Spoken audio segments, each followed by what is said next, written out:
What's going on, people? It's Chops TV and I'm back with another video. But before I get into what this video is going to be about, stop what you're doing, pause the video, like, share and subscribe to this channel. We're going to continue to grow and we're not going to stop. But anyway, back to the main point. This video is about Erik ten Hag and Manchester United. What this man has done in 6 months, most Man United fans could only dream of.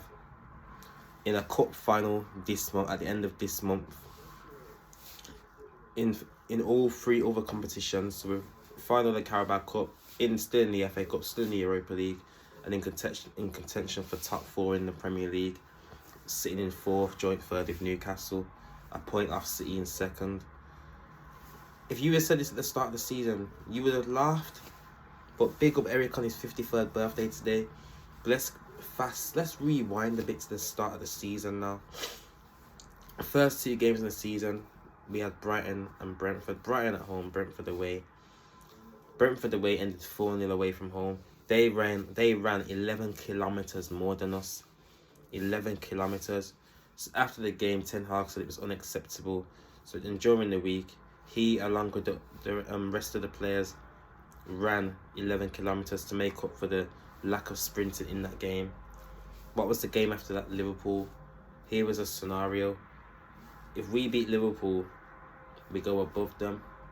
If we lose to Liverpool, we're in the relegation zone. That performance there, compared to the Brentford one, was chalk and cheese, guys. Chalk and cheese. Brentford lads were walking, feeling sorry for themselves.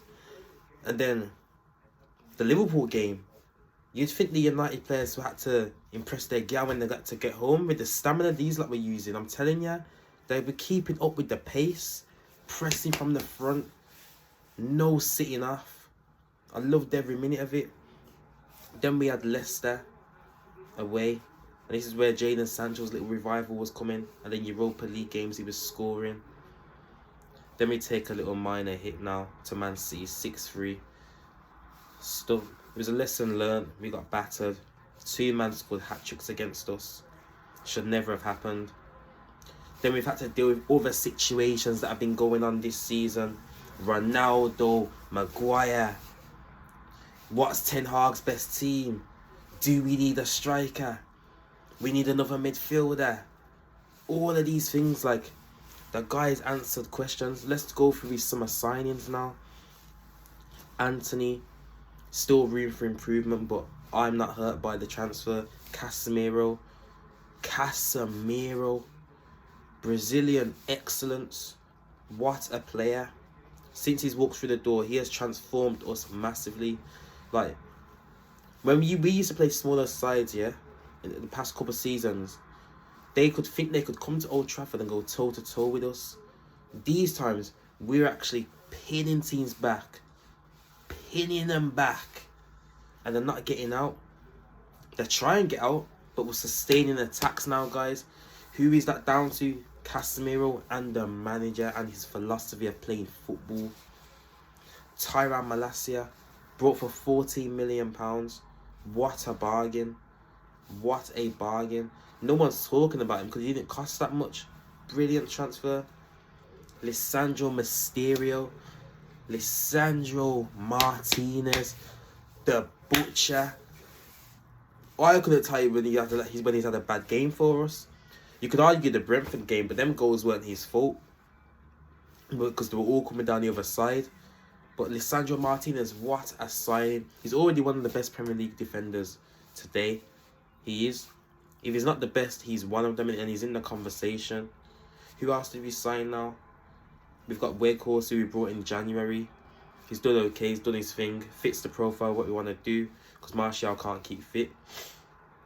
But then yesterday now, Jadon Sancho, another player that Ten Hag's dealt with magnificently. Immaculately, I should say. He's been like struggling mentally and physically for the past couple of months.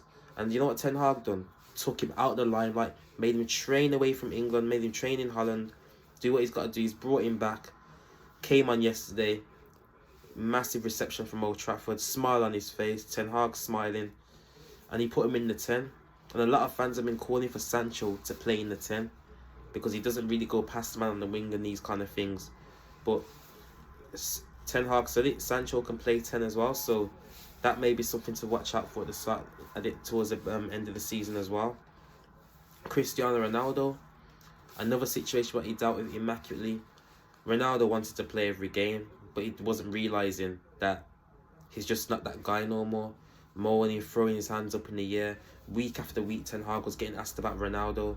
And the way he dealt with that situation, immaculately. Ronaldo refused to come on against Spurs. That was one of my best performances of the season at the time. But what happened? Who was the game about? Ronaldo. So after that Piers Morgan interview, where he was talking bad about the club, saying he doesn't respect the manager. Yeah, he doesn't respect the manager because the manager doesn't rate him. So of course he's going to say that, but he shouldn't have said that. So what happened? Ronaldo out the door. Ten Hag was fuming, moved on. And look how we've been since. The only game we've lost since Ronaldo was gone was against Arsenal, guys. Against Arsenal, who were sitting top of the league, 5 points clear of a game in hand. They're not no mugs. And we've done brilliantly. Club captain Harry Maguire. There's a lot of noise about him at the start of the season. Will Ten Hag playing? Will he not? Bro, he can't get a look in right now. He's coming on for the last 10 minutes of games. When it comes to starting games, Luke Shaw, who's a left back, is starting centre back before him. Victor Lindelof, again, starting ahead of him, before him. There's all these names, guys. Ten Hag doesn't fancy Maguire, and he'll be gone at the end of the season. And so will McTominay, because we're starting to build a technical team. Oh my gosh. Sorry, wait there. Last but not least, Sabitzer. Christian Eriksen got injured the other day against Reading. We needed a midfielder anyway. But the man he's brought in to replace him, you could argue that offers more than what Eriksen does. Especially off the ball, because Eriksen off the ball doesn't offer nothing. Whereas this guy, for Bayern Munich, I haven't seen a lot of him. But for RB Leipzig, he was a very, very good player. Because I've watched an awful lot of this guy play for RB Leipzig. A couple of times against United as well. Where especially in the home game, he ripped us to shreds. With his passing behind and stuff like that for Angelino. But Sabitzer, good passer of the ball. Press resistant. Loves to press himself. Works hard off the ball. Can pass the ball. Comfortable. Turn. Get the ball on a half turn. Things like that. This is what I want to see in my midfield. And he can carry it as well. I like seeing things like that. But yo, this is your video. This is Chops TV. As I said at the start of the video, like, share, subscribe. And there's more to come from me, not just football. So stay tuned. I'm Chops TV and I'm out.